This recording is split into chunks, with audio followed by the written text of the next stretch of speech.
These are the movies that came out in 1999. You ready for this list? The Matrix, Toy Story 2, Green Mile, Magnolia, Office Space, Tarzan, Three Kings, Galaxy Quest, American Beauty, Being John Malkovich, American Pie, Phantom Menace, The Mummy, who cares, Iron Giant, All About My Mother, Notting Hill, Runaway Bride, Election, The Insider by Michael Mann, 10 Things I Hate About You, The Blair Witch Project, Eyes Wide Shut, Fight Club, The Sixth Sense, and a few more that are on my list.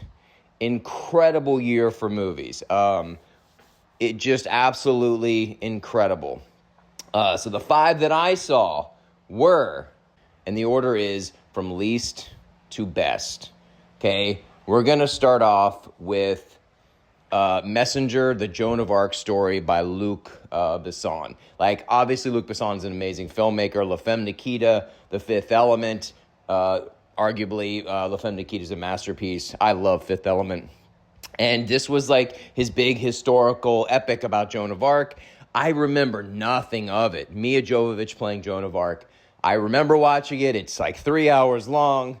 And I just remember, like, I don't know if I fell asleep or what. It was the first movie of the day, so who knows? But I don't remember the movie because it was just sort of lackluster. You know, with all these other great movies out, this one just did not stand out. So The Messenger, the Joan of Arc story was first, and that was like 3 hours. Next up, and again, I still like this movie, but it is the least favorite of this whole list, and that is Dogma by Kevin Smith. Now, this was his 4th film. This was after Clerks, Mallrats, Chasing Amy, which he got a lot of great attention for, deservedly. And then he made this movie, which was a big, bloated, crazy, religious-themed, really fun movie that like got a lot of attention because the Catholic Church was like, you know, angry and upset with him, and they almost didn't release it. But it's really, you know, as he said in many interviews, I mean, there's a giant poop monster in it, so how could you actually take the movie seriously? It's actually fun, and it has some great performances by Affleck and Damon in the supporting cast. It's just a kind of fun, you know, religious-themed movie that I enjoyed. Obviously, it's Kevin Smith's sense of humor, and so it's a hit or miss sometimes. All right, next up, and this is where things start getting good, was Election by Alexander Payne. Now, Alexander Payne was on a roll. He was like right in the middle of his just string of great character-driven stories. He did Citizen Ruth with Laura Dern, and if you haven't seen that, it is fantastic. Laura Dern plays this homeless, you know, drug addict who huffs paint.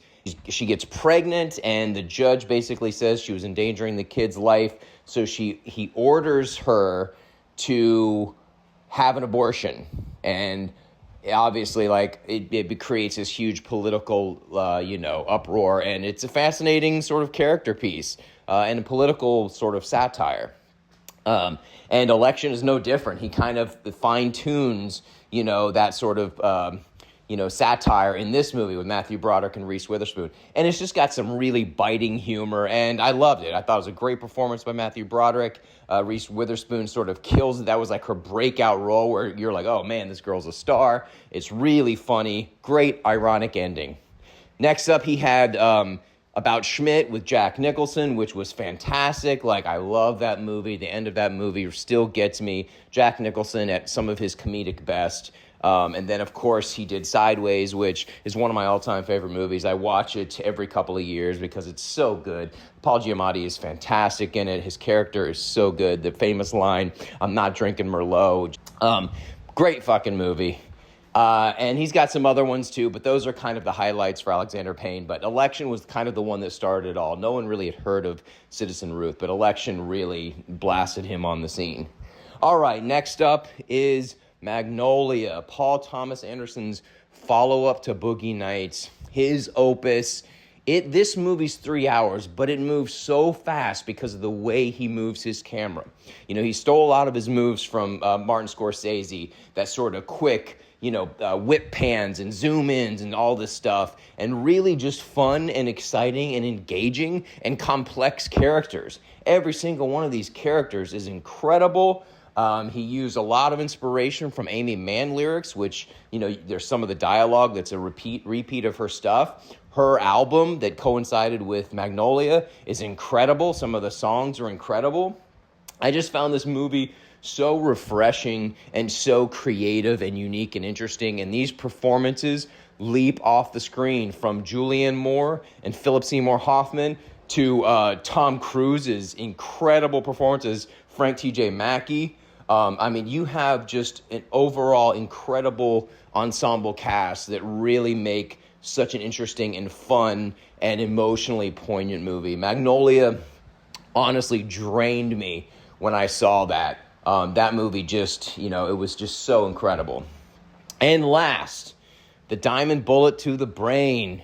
The last movie I saw that day was Fight Club. Top 10 favorite films of all time. It is incredible. Obviously, David Fincher. It is had one of the greatest twists ever. After I saw it, it just kind of, left me in a stupor. I don't know if it's because I had watched 5 movies that day and this was the ending one, or if it was just so powerful. It was amazing how, after being exhausted from a day like that seeing this movie invigorated me. It's just, from the moment it starts to the moment it ends, it just grabs you by the throat, and it's absolutely incredible. If you've never seen Fight Club, seek it out. It is incredible, and it was the 5th movie I saw on this epic day. I've tried to emulate that. I've seen a couple movies here and there together, but there just hasn't been a time when this many great movies came out at once, and I needed to see them all. Now I look at the movies that come out, and there's maybe one that I want to see in the theaters. Sometimes two, but very, very rarely. They just don't make these kinds of movies anymore at all. And it's sad, because this was just an incredible day, an incredible experience. My mind, my heart, my soul, every ounce of me was completely blown away and moved. And I feel like I am a different human being after watching these movies. And I hope that you feel the same way when you see a movie that affects you like this. All right. Thanks for listening, everybody. I'll see you tomorrow.